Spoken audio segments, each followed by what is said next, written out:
নমস্কার বন্ধুরা, Bangla investor YouTube চ্যানেলে আপনাদের সকলকে স্বাগত জানাই। চ্যানেলে প্রথমবার এসে থাকলে চ্যানেলটা অবশ্যই সাবস্ক্রাইব করে রাখবেন এবং তার সঙ্গে সঙ্গে পাশে থাকা বেল আইকনটা টিপে অল অবশ্যই সিলেক্ট করে রাখবেন। আজকের দিনে তো মার্কেটে একটা বড় র্যালি দেখা গেছে, তো এরপরে এই এফআইআই এবং ডিআইআই এদের যে ডেটা সেটার উপর অনেকেই নজর রেখেছিল। দেখতে পাচ্ছেন সেই এফআইআই এবং ডিআইআই ডেটা এসে গেছে।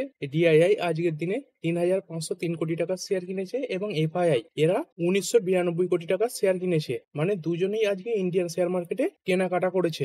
এরপরে যদি দেখি ডাও জোন্স, আমি যেই মুহূর্তে ভিডিওটা রেকর্ড করছি এই মুহূর্তে ০.০৬৫% নিচে ট্রেড করছে, মানে একদম সামান্য নিচে ট্রেড করছে। এরপরে যদি নাসড্যাক কম্পোজাইট দেখি, এইটা প্রায় ০.৩২% বাড়া রয়েছে। এরপরে ইন্ডিয়ান শেয়ার মার্কেটের যে এরিয়ার গুলো রয়েছে সেইগুলো একবার দেখবো। ইনফোসিসের এরিয়া দেখতে পাচ্ছেন প্রায় 0.5% ওপরে বাড়া রয়েছে। তারপর আইসিআইসিআই ব্যাংকের এরিয়ার ১.৩৯% পড়েছে। তো ইন্ডিয়ান শেয়ার মার্কেটেও আজকে এই আইসিআইসিআই ব্যাংক কিছুটা পড়েছিল এবং এইচডিএফসি ব্যাংকের এরিয়ার দেখতে পাচ্ছেন ১.৫%-এর কাছাকাছি পড়েছে। এইচডিএফসি ব্যাংকের যে সিইও নিয়ে একটা এফআইআর জারি হয়েছে, তো সেই কারণের জন্যই এই এইচডিএফসি ব্যাংকের এরিয়ারে কিছুটা প্রেসার লক্ষ্য করা যাচ্ছে। এরপর যদি উইপ্রোর এরিয়ার দেখি ১.৩৮% বাড়া রয়েছে। ইন্ডিয়ান মার্কেটেও এই উইপ্রো আজকে ভালো পারফর্ম করেছিল। এরপরে যদি ডক্টর রেড্ডি ল্যাব দেখি, এটা 0.5%-এর কাছাকাছি বাড়া রয়েছে।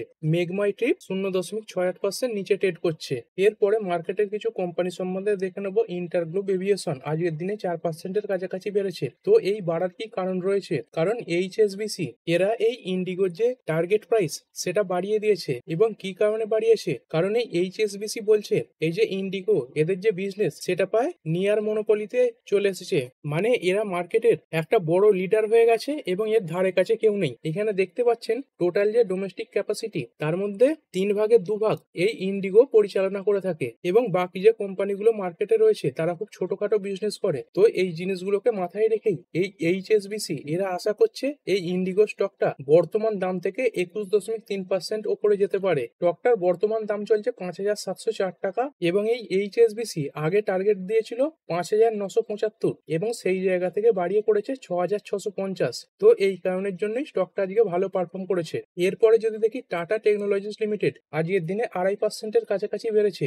কোম্পানির যে ম্যানেজমেন্ট রয়েছে তারা কোম্পানিটা নিয়ে আশাবাদী মন্তব্য করেছে। এখানে দেখতে পাচ্ছেন যে টাটা টেকনোলজি তারা কনফিডেন্ট রয়েছে এই ফাইন্যান্সিয়াল ইয়ার ২০২৬-এ তারা ডবল ডিজিট গ্রোথ দেখাবে, কারণ কোম্পানির যে এরোস্পেস এবং ইন্ডাস্ট্রিয়াল মেশিনারি রয়েছে সেই সেগমেন্টগুলো ভালো পারফর্ম করছে। আর কোম্পানি এটাও বলে দিয়েছে তাদের যে অটোমোটিভ সেক্টর মানে গাড়ি তৈরির যে সেক্টর সেটা কিছুটা দুর্বল রয়েছে। এরপরে বিএসসি আজকের দিনে 2%-এর কাছাকাছি বেড়েছে এবং সিডিএসএল এরাও 1%-এর কাছাকাছি বেড়েছে। দেখুন মার্কেটে যখন তেজি দেখা যায় তখন দেখবেন এই শেয়ার মার্কেট সংক্রান্ত যে কোম্পানিগুলো রয়েছে সেইগুলো ভালো পারফর্ম করে, কারণ এই তেজির সময় এই যে ট্রেডিং সেটা অনেকটা বেড়ে যায়। আর এই বিএসসি কি করে, এরা এই ট্রেডিং ফ্লোর প্রোভাইড করে থাকে। আর অন্যদিকে সিডিএসএল কি করে, এরা আপনি যে শেয়ার কিনছেন সেটাকে নিজেদের অ্যাকাউন্টে জমা রাখে, মানে এরা ডিপোজিটরির কাজ করে। তো এই ভালো মার্কেটেই অনেক বেশি শেয়ার কেনাকাটা হয় এবং সেইগুলোই সিডিএসএল এ জমা হয়ে যায়। তো সেই কারণেই যখন দেখবেন মার্কেট ভালো পারফর্ম করছে তখন এই স্টকগুলো ভালো পারফর্ম করে। এরপরে মার্কেটে কিছু ব্লক ডিল হওয়ার কথা ছিল,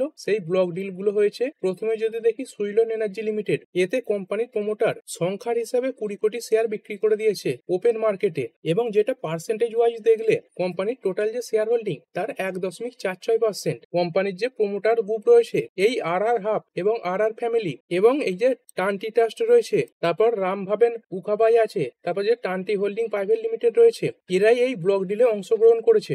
আর এই যে ব্লক ডিল হয়েছে তার যে ফ্লোর প্রাইস সেটা হচ্ছে ৬৬, আর এর আগের দিনে রিপোর্টের মাধ্যমে বেরিয়েছিল এই যে ফ্লোর প্রাইস সেটা আরো নিচে থাকবে প্রায় ৬৪ টাকা ৭৫ পয়সার কাছে। আর সেখানে আজকে যে এই ব্লক ডিল হয়েছে সেখানে ৬৬ টাকায় ব্লক ডিল হয়েছে, মানে রিপোর্টের তুলনায় কিছুটা বেশি দামেই এই ব্লক ডিল হয়েছে। সেই কারণের জন্য স্টকটা আজকে ভালো পারফর্ম করেছে। আর বর্তমানে কোম্পানির প্রমোটারের কাছে ১৩.২১% স্টেক রয়েছে। আর এই ব্লক ডিলের পর এই পার্সেন্টেজ কমে যাবে এবং গিয়ে দাঁড়াবে ১১.৭৫%। তবে কিছু ব্রোকার এখনো এই স্টকটাকে নিয়ে আশাবাদী রয়েছে। এই মতিলাল ওসওয়াল এরা দেখতে পাচ্ছেন এই যে সুইলন এনার্জি এর টার্গেট প্রাইস দিয়েছে ৮৩ টাকা পার পিস।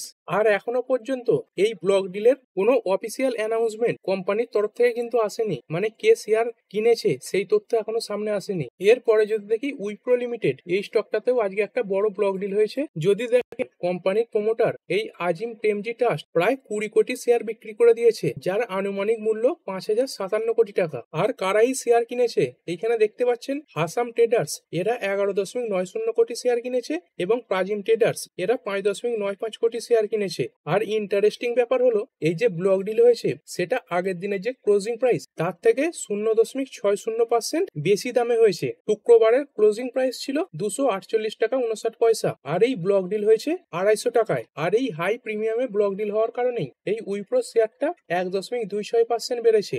এরপরে তো এটা গতকাল কভার করেছিলাম, এই স্টারলিংক ভারতে আসার জন্য যে লাইসেন্সের দরকার সেটা পেয়ে গেছে এবং স্টারলিংক যে ভারতে আসবে তাদের যে কত টাকার প্ল্যান হবে সেটাও কিন্তু সংবাদ মাধ্যমে পাওয়া যাচ্ছে। এইখানে দেখতে পাচ্ছেন এই স্টারলিংক নিতে গেলে যে ডিভাইসটা লাগবে সেটার মূল্য 33,000 টাকা এবং প্রতি মাসে মাসে এই যে ডেটা প্ল্যান তার খরচ হবে 3,000 টাকা। আর এই 33,000 টাকা দিয়ে ডিভাইস কিনলে প্রথম মাসে এই যে স্টারলিংকের প্ল্যান সেটা ফ্রিতে পাওয়া যাবে।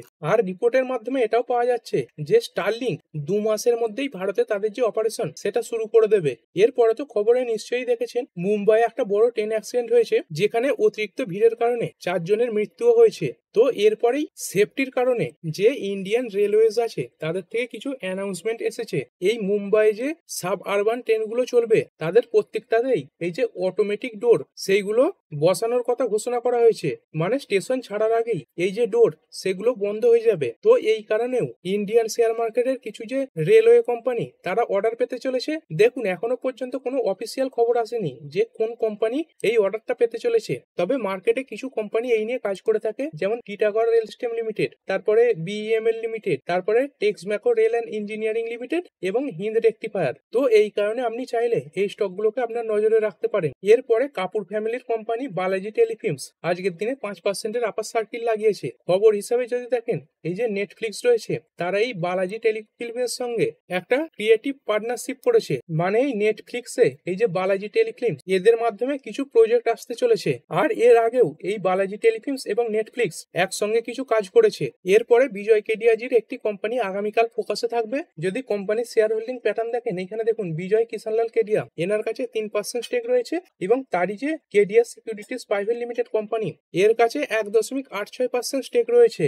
আর যদি কোম্পানির নাম দেখতে চান তাহলে হচ্ছে গ্লোবাল ভেক্টর হেলিকপ্টার লিমিটেড। তো এই কোম্পানির জন্য কি খবর এসেছে দেখুন, এই কোম্পানির জন্য নাম করে কোনো খবর আসেনি। এইখানে দেখতে পাচ্ছেন ডিজিসিএ এরা এই 4 ধাম এই যে তীর্থস্থান রয়েছে এদের যে হেলিকপ্টার সার্ভিসিং কোম্পানিগুলো রয়েছে সেগুলোর ওপর একটা অডিট করতে চায়। আর দেখতেই পাচ্ছেন এই ধরনের যে হেলিকপ্টার গুলো সেইগুলো বিভিন্ন যে উঁচু তীর্থস্থান রয়েছে সেইগুলোতে এদের সার্ভিস দিয়ে থাকে।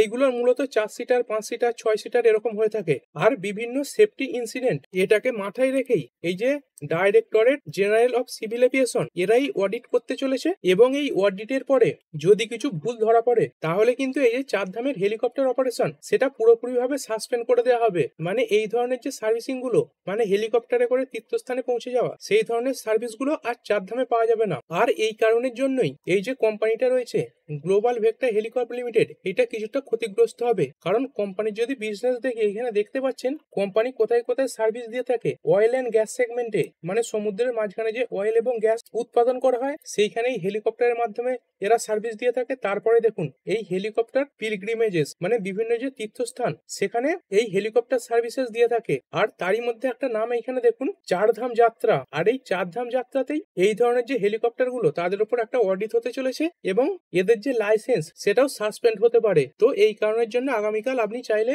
এই যে গ্লোবাল ভেক্টর হেলিকপ্টার এইটাকে আপনার র্যাডারে রাখতে পারেন। এরপরে জানা স্মল ফাইন্যান্স ব্যাংক লিমিটেড আজকের দিনে তো 6% এর কাছাকাছি বেড়েছে। তো এর জন্য কিছু ভালো খবর আছে। যদি দেখেন কোম্পানিটা কিছুদিন আগেই এই আরবিআই এর তরফ থেকে এই এডিআই লাইসেন্স পেয়েছিল যার মাধ্যমে কোম্পানিটা ফরেন ব্যাংকগুলোর সঙ্গে লেনদেন করার অধিকার পেয়েছিল। এবং আজও একটা খবর এসেছে দেখতে পাচ্ছেন এই জানা স্মল ফাইন্যান্স ব্যাংক এরা আরবিআই এর কাছে অ্যাপ্লাই করেছে। এরা এদের নামে যে স্মল ফাইন্যান্স ব্যাংক এই তকমাটা আছে সেটা সরাতে চায় এবং ইউনিভার্সাল ব্যাংক এই তকমা পেতে চায়। মানে বড় বড় যে ব্যাংকগুলো রয়েছে স্টেট ব্যাংক তারপর এইচডিএফসি ব্যাংক মানে এদের মতো জায়গায় আসার জন্য এই আরবিআই এর কাছে অ্যাপ্লাই করেছে। এবং কোম্পানি এটাও বলছে একটা ইউনিভার্সাল ব্যাংক হতে গেলে যে যে ক্রাইটেরিয়া গুলো থাকে এই ব্যাংকের এই মুহূর্তে সেগুলো সবই আছে। আর মূলত কি কি ক্রাইটেরিয়া থাকে এই ইউনিভার্সাল ব্যাংক হতে গেলে, প্রথমত এই যে রেকগনাইজ স্টক এক্সচেঞ্জ মানে এনএসসি বিএসসি এগুলোতে লিস্টেড হতে হবে এবং কোম্পানির যে মিনিমাম নেট ওর্থ সেটা 1000 কোটি থাকতে হবে। এবং একটা মিনিমাম ক্যাপিটাল রিকোয়ারমেন্ট থাকতে হবে। এর সঙ্গে সঙ্গে কোম্পানিকে লাস্ট দুটো ফাইন্যান্সিয়াল ইয়ারে প্রফিটেবল থাকতে হবে এবং কোম্পানির যে গ্রস এনপিএ এবং নেট এনপিএ সেইগুলো নির্ধারিত লিমিটের মধ্যে রাখতে হবে। আর এই জানা স্মল ফাইন্যান্স ব্যাংক বলছে তারা এই মুহূর্তে এই সব ক্রাইটেরিয়াগুলো পূরণ করেছে এবং সেই কারণেই এরা ইউনিভার্সাল ব্যাংক হওয়ার জন্য আরবিআই এর কাছে অ্যাপ্লাই করেছে। আর এটা যদি আরবিআই অ্যাকসেপ্ট করে নেয় তাহলে এদের যে বিজনেসের পরিধি সেটা অনেক বাড়বে। এরপরে যদি দেখেন প্রোটিন ইগভ টেকনোলজিস লিমিটেড, এটা প্যান 2.0 প্রজেক্ট না পাওয়ার পর থেকে অনেকটাই পড়েছে। যদি দেখেন এক মাসে প্রায় 24% কাছাকাছি পড়েছে। আর যেই মুহূর্তে খবর এসেছিল সেইখান থেকে যদি দেখেন তাহলে তো প্রায় 33% কাছাকাছি পড়েছে। তো এই মুহূর্তে এই কোম্পানিটা একটা ছোট সাইজের অর্ডার পেয়েছে। যদি দেখেন এখানে দেখুন Protean eGov technology wins work order রেজ 100 crore, মানে 100 কোটি টাকার একটি ছোট অর্ডার পেয়েছে। আর কাদের থেকে এই অর্ডার পেয়েছে? এই বিমা সুগম ইন্ডিয়া ফেডারেশন, এদের তরফ থেকেই এই অর্ডারটা পেয়েছে। এরপরে যদি ইন্ডিয়ান রুপি দেখি, ডলারের এগেনস্টে এই মুহূর্তে 85.67 এর কাছে চলছে এবং ইউএস এর যে ডলার ইন্ডেক্স সেটা এখনো 99 এর নিচেই রয়েছে, 98.97 এর কাছে চলছে। এরপরে যদি ক্রুড অয়েল দেখি, ক্রুড অয়েল প্রায় 0.30% এর উপরে বাড়া রয়েছে।